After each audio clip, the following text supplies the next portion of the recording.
Ads లేకుండా latest episodes చూడండి. Hospital కా ఏమైందమ్మా? అది ఫోన్లో చెప్పేది కాదు బాబాయ్. నువ్వు వెంటనే బయలుదేరొచ్చి అర్జెంటుగా హాస్పిటల్కి పోవాలి. అలాగేనమ్మా, ఇప్పుడే బయలుదేరొస్తాను. అలాగే బాబాయ్, అలాగే. అమ్మా, చిట్టమ్మకి ఏదో దెబ్బ తగిలిందట, అర్జెంటుగా హాస్పిటల్కి వెళ్ళాలి. పద వెళ్దాం.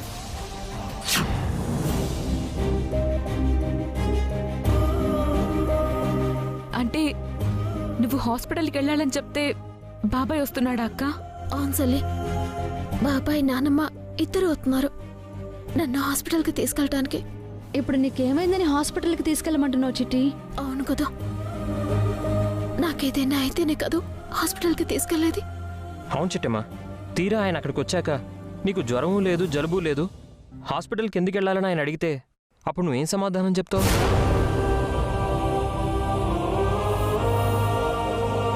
సరే, ఆయన నీ మీద జాలిపడి ఒకవేళ హాస్పిటల్కి తీసుకెళ్తాడేమో, కానీ వర్మ వాళ్ళ ఇంటికి ఎందుకు తీసుకెళ్తాడు? అవునక్క, నువ్వు బాబాయ్ని పిలిపించింది వర్మ వాళ్ళ కానుకలు ఇవ్వడానికని మన బాబాయ్కి తెలిస్తే నీ మీదున్న నమ్మకం పోతుందక్క. అవును చిట్టి, నాకెందుకు నువ్వు పొరపాటు చేసావేమో అనిపిస్తుంది. లేదు బావా, ఈ చిట్టమ్మ ఎప్పటికీ చెప్పిన మాట మీదే నిలబడుతుంది, చెప్పిన మాటకి కట్టుబడుతుంది. అసలు ఇప్పుడేటి బాబాయ్ ఇక్కడికి వచ్చాక నువ్వు హాస్పిటల్కి ఎందుకు వెళ్ళాలి అని అడుగుతారనేగా మీ అందరి అనుమానం. అవును, అందుకు నా దగ్గర బలమైన కారణం ఉంది బావా. ఏంటది? చెప్తానా?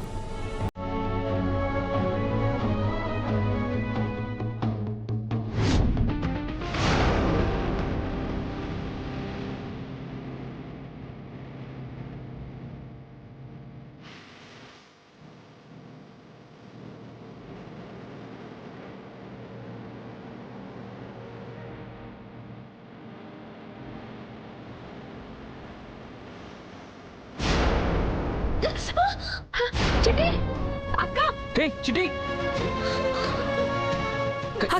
అయ్యో అక్క, చిట్టమ్మా అక్క, ఏంటో పిచ్చి పని? చిట్టమ్మా, నీ గాని మతిపోయిందా? హాస్పిటల్కి వెళ్ళడం కోసం నీ కాలుకు నువ్వే గాయం చేసుకుంటావా?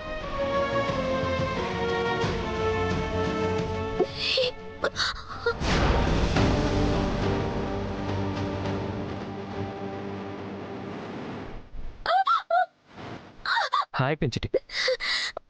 చిట్టి ఓర్చుకో.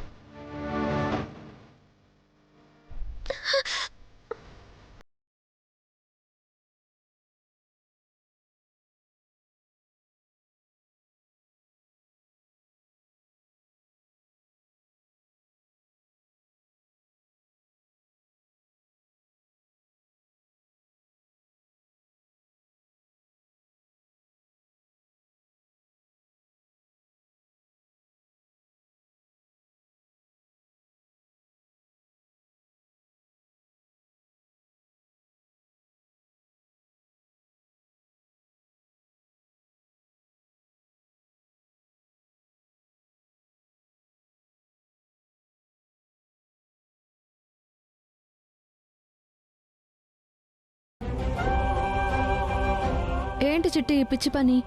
చూడు, రక్తం ఎలా పోయిందో. వదినా, నా సెల్లలు పడుతున్న బాధతో పోలిస్తే ఇది అసలు బాధే కాదు వదినా. నేను బాధపడుతున్నానని నా కోసం నువ్వు బాధని కొని తెచ్చుకుంటావా అక్క? నీకోసం నా పానమే ఇస్తాను, చిటికడి రక్తం సంధించలేనా?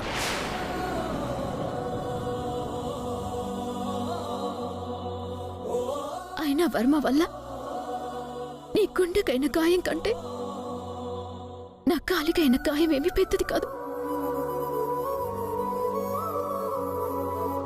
చిట్టి, ఇంకోసారి ఇలాంటి పిచ్చి పని చేయకు. నీకేమన్నా అయితే నేను తట్టుకోలేను. సారీ బావా, బాబాయ్కి ఇచ్చిన మాట కట్టుబడాలంటే నాకు గాయం అవ్వక తప్పదు. అయితే అక్క, నా కళ్ళల్లో కన్నీళ్లు తోడవడం కోసం నువ్వు రక్తం చిందించాల్సి వస్తే నేను జీవితాంతం ఏడవడానికన్నా సిద్ధపడతాను, కానీ మా అక్క కళ్ళల్లో బాధ మాత్రం నేను చూడలేనక్క. చెల్లి, అవును చిట్టమ్మా, నువ్వు చాలా మూర్ఖంగా ప్రవర్తిస్తున్నావు. వీరనారాయణ గారు మనతో పాటుగా వచ్చి కానుకలు ఇవ్వాలి అంటే ఇంకేదైనా ప్లాన్ ఆలోచించాలి గాని ఇలాంటి పిచ్చి పని చేస్తావా చెప్పు? నాకింతకు మించి వేరే దారి కనిపించలేదు బాబా.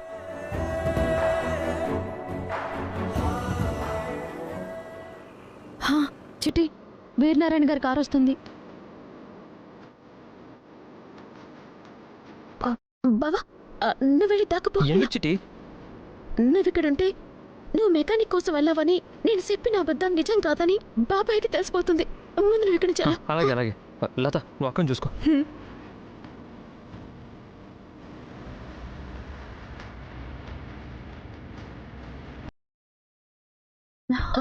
ఓకే.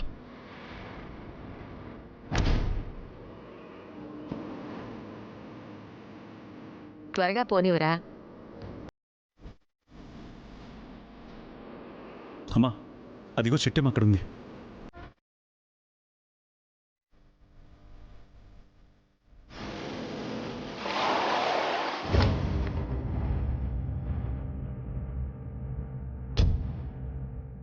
చిట్టమ్మా, బాబాయ్, ఏమైందమ్మా?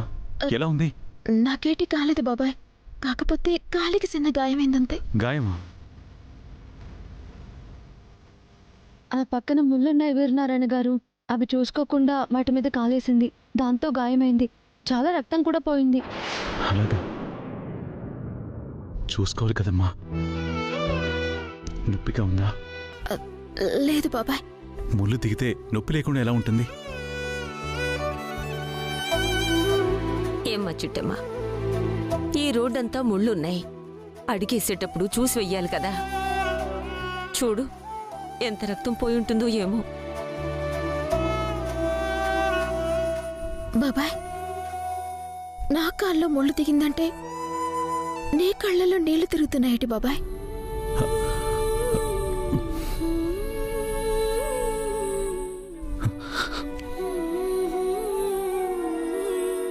నా కళ్ళల్లో నీళ్ళెందుకు తిరుగుతాయి? అదేం లేదు. రక్త సంబంధం అంటే ఇదేనేమో బాబాయ్.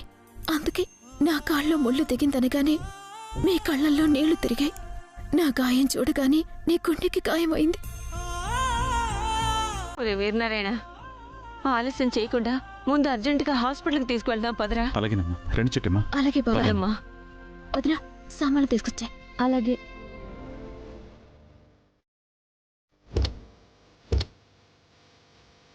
జాగ్రత్తమ్మా. రా, కూర్చోమ్మా.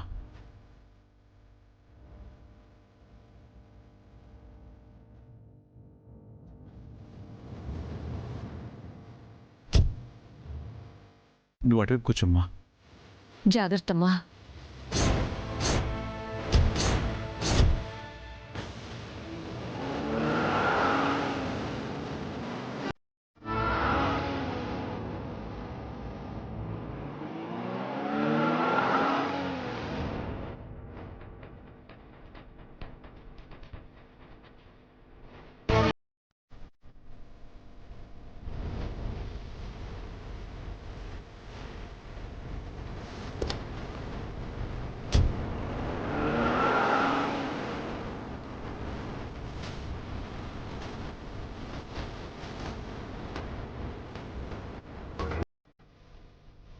అమ్మా, కాలు నొప్పిగా ఉందమ్మా? పర్లేదు నానమ్మా.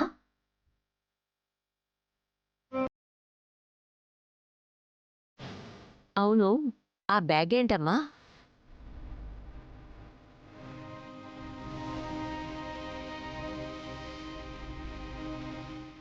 నానమ్మా, లత కోసం కానుకలు ఇవ్వబోతున్నా నానమ్మా. బాబాయ్ స్వయంగా వచ్చి కానుకలిస్తే తప్ప తీసుకోమని కళ్ళు మొండికేశారు. అందుకే బాబాయ్ని పిలిపించాను. అలాగా? ఈ ముక్క నాతో ముందే చెప్పుండొచ్చు కదమ్మా. నీకు ఫోన్ చేశాను, నీ ఫోన్ కలవలేదు. అందుకే బాబాయ్కి చేశాను.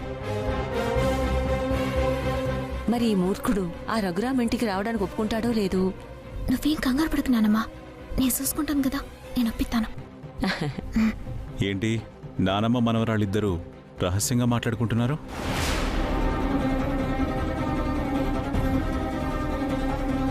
ఒరేయ్, అది ఆడపిల్లరా. అమ్మతో నాన్నమ్మతో మాత్రమే పంచుకునే సలహాలు 1,000,000 ఉంటాయి. అవన్నీ నీకు చెప్పాలా ఏంటి? సర్లే అమ్మ చిట్టమ్మ, నాకిక్కడ హాస్పిటల్స్ గురించి పెద్దగా తెలీదు. అడ్రస్ నువ్వే చెప్పాలి. అలాగే బాబాయ్, తిన్నగా పోనీయండి. అలాగేనమ్మా.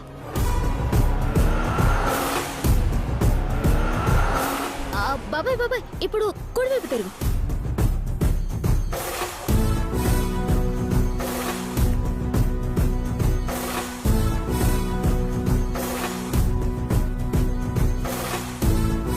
నువ్వు చెప్పేది నిజమా కాంతమ్మా? చిట్టెమ్మ మా అన్నయ్యతో మాట్లాడిందా? ఆయన వస్తున్నారా? అవునే, వచ్చి నా కాళ్ళు కడిగి ఆ నీళ్లు నెత్తిన చల్లుకొని నాకు క్షమాపణలు చెప్పి కానుకలిస్తాడంట. అంత వెటకారం ఎందుకులేండి. మా అన్నయ్య మనసు మంచు కొండ. తన అన్న కూతురు పుట్టింటి వాళ్ల వల్ల అవమానం పడుతుందని తెలిసిందంటే తన ఆత్మాభిమానం చంపుకోనైనా వస్తాడు. మనసు లేని బండరాయిలా మాత్రం కూర్చోడు. అంటే ఏంటే, మేమిద్దరం బండరాళ్ళమనా? అది చాలా చిన్న పదమండి. పాపం, మీరు భర్త కాబట్టి అంతకు మించి తిట్టలేక నోరుని కాస్త అదుపులో పెట్టుకునుంటారు. కాంతమ్మా, నువ్వు నోరు మూస్తావా? కాంతమ్మని ఎందుకే తిడతావు? ఆవిడన్నదానిలో తప్పే ఉంది. మీ అన్న మీ అమ్మ నీ మొహాన చీకొట్టారు కాబట్టి సరిపోయింది. లేదంటేనా నన్ను నా కొడుకుని లెక్క చేసేదానివే కాదు. తుమ్మినా దగ్గినా పుట్టింటికెళ్ళి మా మీద కంప్లైంట్స్ ఇచ్చి మరీ మీ వాళ్ల ముందు మమ్మల్ని ఎదవల్ని చేసేదానివి. అవును నాన్నగారు, పైకి కనపడదు గాని మమ్మీకి వాళ్ళ పుట్టింటి వాళ్ళంటే పంచ ప్రాణాలు.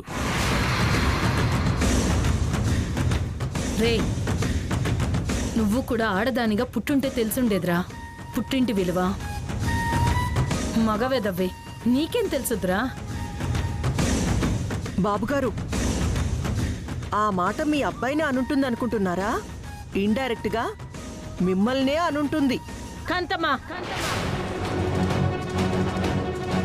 ఏ ఊరికే చిటికి మాటికి అరవకు. నీ అన్నది నిజంగా నువ్వన్నట్టు మనసు మంచుకొండే అయితే సిగ్గు శరం లేకుండా ఊపుకుంటూ నా ఇంటి ముందుకొస్తాడు. లేదా నువ్వన్నట్టుగా మాకులాగా బండరాయి లాంటి మనసుంటే మనింటికి రావడం దండగనుకొని తడిబట్టేసుకొని తొంగుంటాడు. ఇదే జరగబోయేది.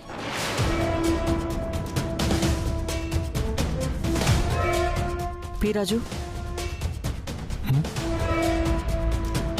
ఆ వీరనారాయణ గారు వస్తాడంటావా?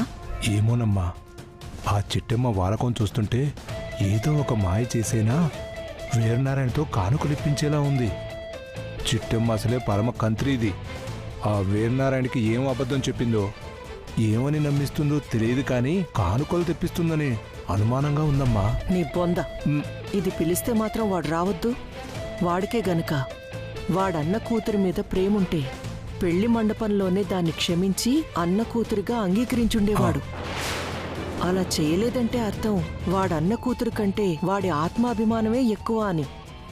అది నిజమేనమ్మో.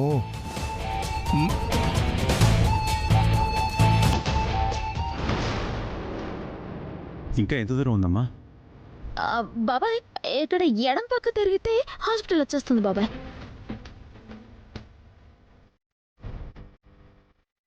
నీకేం నొప్పి లేదు కదా? లేదు బాబాయ్, నువ్వు పోనీ పోనీ.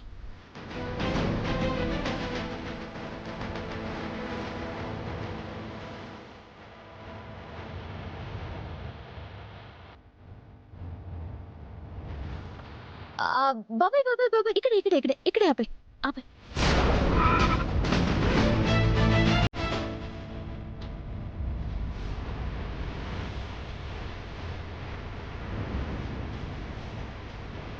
ఎక్కడమ్మా? ఇక్కడేం హాస్పిటల్ కనిపించట్లేదే. దిగు బాబాయ్, నేను చెప్తాను కదా.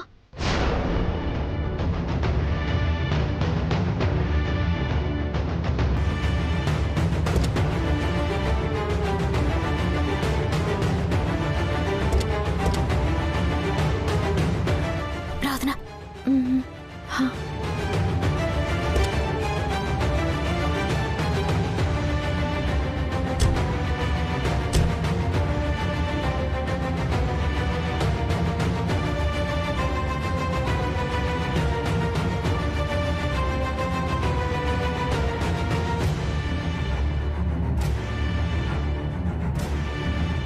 ఏంటి చిట్టమ్మా ఇక్కడికి తీసుకొచ్చావేంటి? ఇదా రఘురామ్ గడిలే కదా? అది బాబాయ్, అవును తెలిసి కూడా ఇక్కడికి ఎందుకు తీసుకొచ్చావు? బాబాయ్, అది ఇక్కడ దగ్గరలో హాస్పిటల్ ఏం లేవు బాబాయ్. పైగా మేము లతని కాపురానికి తీసుకురావటానికి బయలుదేరాము, కానీ దారిలో అనుకోకుండా ఇలా జరిగిపోయింది కదా. ఇప్పుడు మళ్ళీ హాస్పిటల్కి వెళ్తే శుభముహూర్తం దాటిపోతుందని ఇటు తీసుకొచ్చాను బాబాయ్. దయచేసి లతని ఇంట్లో వదిలిపెట్టి ఆ తర్వాత హాస్పిటల్కి వెళ్దాం బాబాయ్. సారీ చిట్టమ్మా, కావాలంటే మీరు వెళ్ళండి, నేను రాను. అంతేగాని నన్ను బలవంత పెట్టి ఇబ్బంది పెట్టద్దు. అలాగే బాబాయ్, నువ్వు బాధపడి పని చెయ్యాల వదినా. నువ్వు వెళ్ళి తీసుకురా.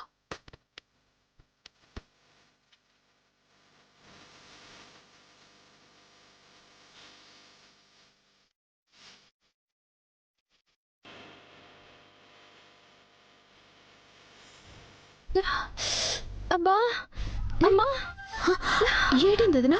చేయి బెడకని చుట్టమ్మా, బరువు పట్టుకోలేకపోతున్నాను చుట్టమ్మా. అమ్మా ఇలా ఇవ్వు, నేను పట్టుకుంటాను. చిట్టమ్మా ఉండమ్మా. ఒరే వీరనారాయణ, పాపం చిట్టమ్మ కాలికి గాయమైంది కదా. ఆ అమ్మాయికేమో చెయ్యి మెణికిందట. ఆ బ్యాగులేమో నువ్వే తీసుకురావచ్చు కదా. అమ్మా ఏంటి నువ్వు కూడా? నేను ఆ ఇంట్లోకి రానని చెప్పాను కదా. అవునరా, చెప్పావు.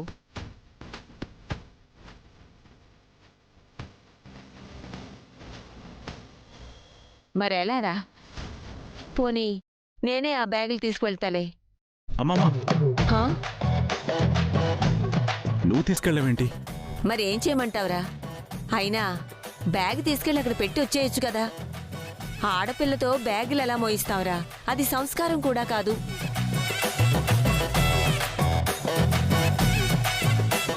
నేను చెప్తున్నాను కదా, ఆ బ్యాగులు తీసుకువెళ్ళి అక్కడ పెట్టేసి వచ్చేద్దాం పద.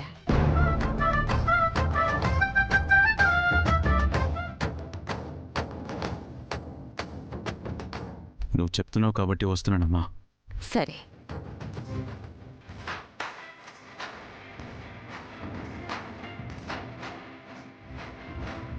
కానీ ఒకటి, ఆ దలుసుగా చూసుకుని వాడు ఎక్కువ తక్కువగా మాట్లాడితే మాత్రం. బాబాయ్, అంత దాకా రాదు బాబాయ్, నేనున్నాను కదా. మీరు పదండి. సరే అమ్మా.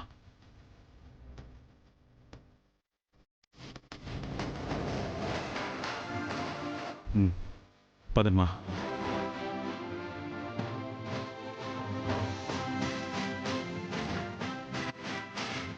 నువ్వేం కంగారు పడకమ్మా. నా మనవరాల్ని కాపురానికి పంపడానికి ఇంత చేస్తున్న నీకోసం నేనీ చిన్న పని చేయలేనా? ఇంటిదాకా తీసుకొచ్చిన వాటితోనే కానుకలు ఇప్పించేటట్టు చేద్దాం. చాలా సంతోషం నానమ్మా. కాకపోతే ఇంట్లోకి వెళ్ళాక ఏ రణరంగం జరుగుతుందో అని భయంగా ఉంది. ఏం జరిగినా చూసుకోవడానికి నేనున్నాను కదా, నువ్వు ధైర్యంగా పదా. థ్యాంక్స్ నానమ్మా. నాకు చాలా సంతోషంగా ఉంది నానమ్మా. వెళ్దామమ్మా. మీ నానమ్మ మనవరాళ్ళ పలకరింపులు అయిపోతే వెళ్దాం. తప్పుతుందా? పలకరింపులు అయిపోయాయి లేరా. పద పద మనం వెళ్దాం.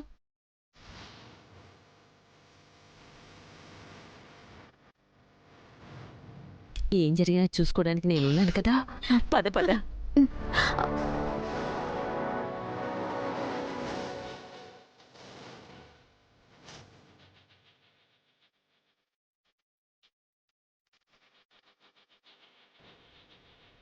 పదమ్మా.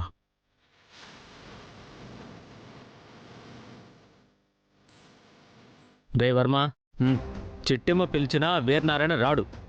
ఒకవేళ వచ్చినా మన మొహాలు చూడకుండా కానుకలు ఇవ్వకుండానే వెళ్తాడు. అంతదాకా ఎందుకు గాని ఒకసారి చిట్టెమ్మకి ఫోన్ చేసి లతని తీసుకురావద్దని చెప్పు. అలాగే నాన్న.